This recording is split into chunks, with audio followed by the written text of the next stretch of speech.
You arrive underground at 0540, not because you're early, because you were told to be.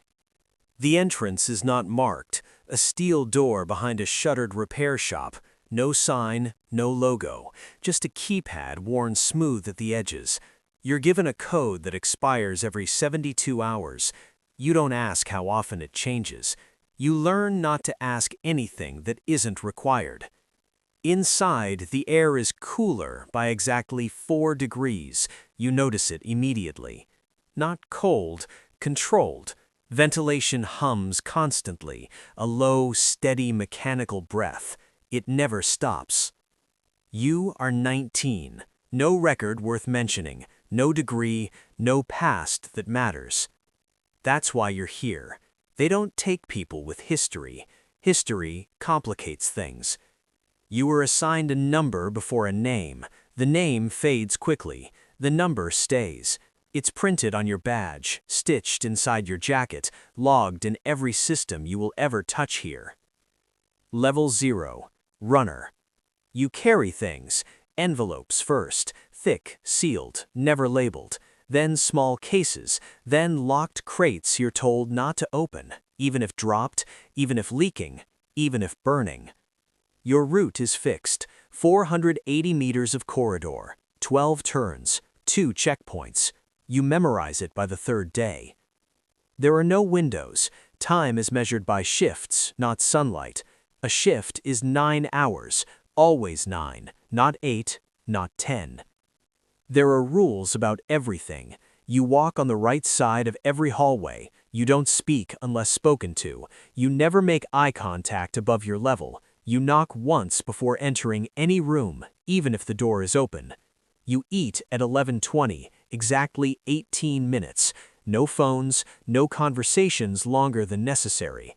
The food is bland but precise. 650 calories per meal, protein counted, sodium controlled. You start to feel like your body is being calibrated. The first week, you are disoriented. Not lost, disoriented. There's a difference. You know where you are physically, but nothing around you behaves like the world above. People move with intention, but without urgency. No one rushes, no one lingers. Everything feels procedural. You notice the silence first. Not absence of sound, absence of unnecessary sound. No laughter, no music, no idle chatter. Just footsteps, doors, the hum of systems, and occasionally voices behind walls you are not allowed to enter. By month 3, you stop thinking about leaving, not because you can't, because it no longer occurs to you. You are evaluated every 28 days, always on the same day, always at the same time. A room with a table, 2 chairs, 1 person across from you who never introduces themselves. They don't ask how you feel. They ask how many deliveries you completed, how many seconds late you were, if any, whether you followed protocol when an unexpected obstruction occurred on Route B. You learn to answer in numbers. 127 deliveries, 0 delays, 1 deviation, corrected in 14 seconds. They nod. They write something down. You were dismissed. On the 4th evaluation, your number changes. Level 1. Handler. The promotion is not announced, no one congratulates you. Your badge simply updates. Your responsibilities expand quietly. Now you don't just carry items, you verify them. You're given a tablet, not connected to any network you recognize. It logs entries that disappear after 12 hours. You scan codes, confirm weights, cross-check signatures that aren't names, but sequences. You start to see patterns. Certain crates always move at night, certain rooms are always locked, certain people never appear in the same place twice. You begin to understand that the system isn't random, it's layered. Year 2. You are level 2. Supervisor. You oversee 3 runners, all younger than you, all with the same expression you had when you arrived. You don't remember exactly when that expression disappeared from your face. You train them, you correct them, you report them, not because you want to, because that is the role. You notice how quickly they adapt, faster than you did. The system has improved, or maybe you have. You enforce rules you once questioned. Keep your eyes down. Don't ask that. Just follow the route. You hear your own voice and it sounds efficient. There's a moment, one evening, when a runner hesitates at a door, just a second too long. You step in, take the crate, complete the task. Later, you file a report. Deviation, 1.3 seconds. Recommendation, monitoring. You don't think about what happens after. You sleep 6 hours, always 6. Your body wakes up before the alarm now. You eat the same meals, walk the same corridors. Your world has shrunk to 480 meters and everything connected to it, and it feels normal. Year 3, Level 3, Coordinator. Now you don't move items at all. You sit in a room with 6 screens, no windows, temperature 19 degrees. You track movement across the facility, dots on a map, numbers attached to them. You watch routes in real time. You flag anomalies. You reroute traffic when necessary. You begin to see the scale.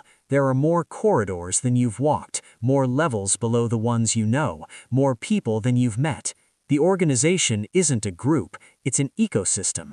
Every action is logged, every deviation measured, every person replaceable, especially you. That becomes clear the day you're asked to train your own replacement, not because you're leaving, because redundancy is policy. You sit across from someone who looks exactly like you did 4 years ago. Same uncertainty, same silence.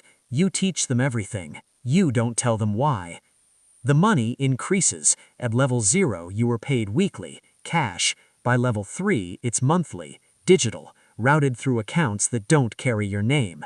The number is higher than anything you expected, but you don't have time to spend it. There's nowhere to go. Above ground, your life has thinned. Friends stop calling after the 2nd year, not out of anger, out of absence. You miss birthdays. Then you stop being invited. Family conversations become short, functional. I'm working. Yes, I'm fine. No, I can't visit this month. You tell yourself it's temporary. You tell yourself it's necessary. You tell yourself a lot of things. Year 5, Level 5, Operations. You are given access to rooms you've never entered before. The air is colder here, 17 degrees. Security is tighter, 2-factor authentication, biometric scans. You oversee not just movement, but purpose. You begin to understand what is being moved, not in detail, never in full, but enough. You see the transactions, the quantities, the destinations, numbers that don't make sense in any legal context, amounts that imply scale beyond the facility. You realize this place is not isolated, it's connected to networks, to markets, to systems you've only heard about in fragments. You don't ask questions, you adjust, because by now, adjustment is instinct. There are unspoken rules. You learn them slowly. Never be the first to speak in a meeting. Never volunteer information unless asked. Never refuse a directive. But also, never stand out. Excellence is noted, not rewarded. Consistency is rewarded.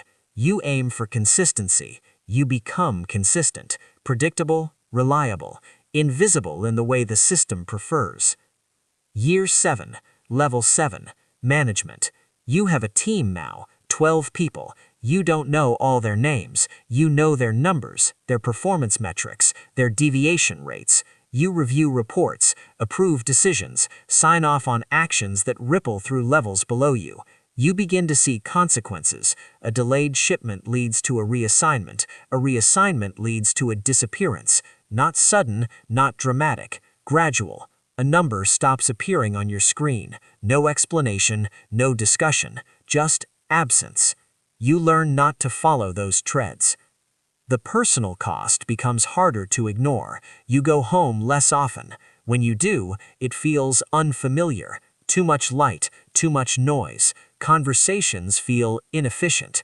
You check your watch during dinner. You calculate time in your head. You notice how people speak without purpose. It irritates you. You don't say it, but you feel it. Relationships don't end, they dissolve. Quietly, without conflict, without closure. You become singular, defined by function. Year 10, Level 10, Director. You have access to nearly everything. Not everything. There is always a level above. Always. But enough to see the structure. The organization isn't chaotic. It's engineered. Layers of control, layers of accountability, layers of insulation. No single point of failure. No single person who understands the whole, including you. Especially you. You begin to notice the gap between what you were told at the beginning, opportunity, growth, stability, and what exists now, a system that runs regardless of who operates it, a machine that doesn't care about intention, only output. The realization is not sudden. It doesn't arrive as a shock. It builds, quietly, in small moments, a report you sign without reading fully, a decision